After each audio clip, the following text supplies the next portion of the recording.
Here, after several days of an operational pause, Russian forces resumed their offensive effort. Ukrainian fighters reported that the new wave of attacks reached almost the same intensity as during the first day and noted that Russians conduct airstrikes to support their attacks at least 11 times per day.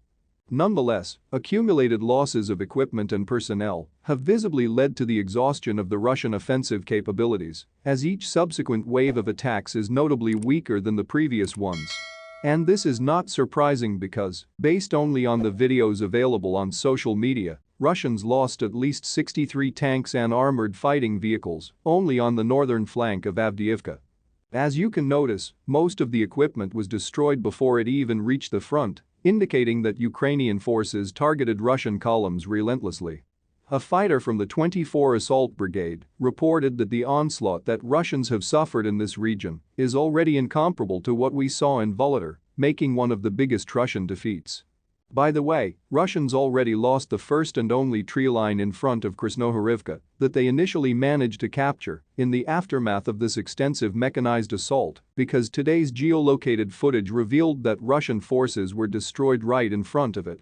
The Russian assault unit, consisting of 4 tanks and 4 armored fighting vehicles, tried to cross the field and attack Ukrainian positions. Unfortunately for Russians, the third vehicle in the column got on a mine in the tree line, immobilizing the rest of the column and making it a perfect target for artillery. The first 2 vehicles that did not notice that they were left alone and continued the movement were destroyed, never reaching the next tree line. It is important to note that the fact that Russians lost control over this tree line does not mean that Ukrainians regained it.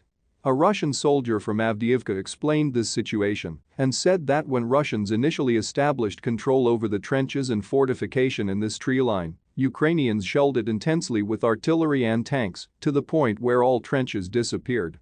He said that this approach expanded the gray zone between the two sides and undermined the Russian offensive significantly because, as we saw in today's video, now Russian assault units have to cross 2 fields in one go, giving Ukrainians more time to destroy them.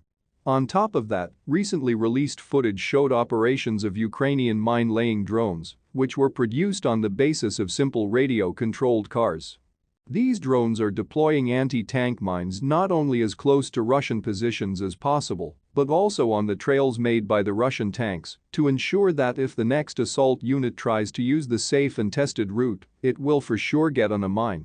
Such a specific use allows Ukrainians to respond to new developments as they unfold and bring Russians a lot of headaches.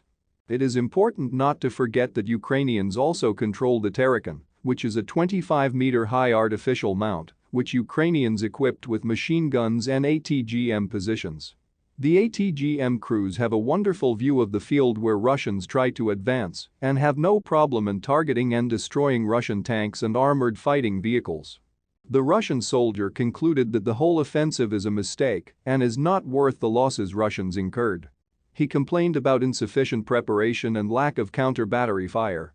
In fact, a Ukrainian soldier reported that each convoy Russians send loses 20 to 30% of vehicles from artillery fire before they even get to the front.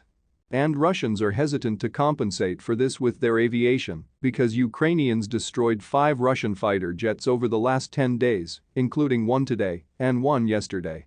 The chief in command of the armed forces of Ukraine, Valery Zaluzhny, visited today the Avdiivka front.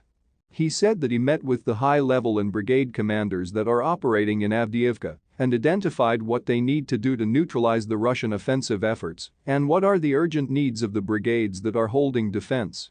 After that, Ukrainian fighters showed him the videos on their phones of how they intercepted Russian fighter jets this week.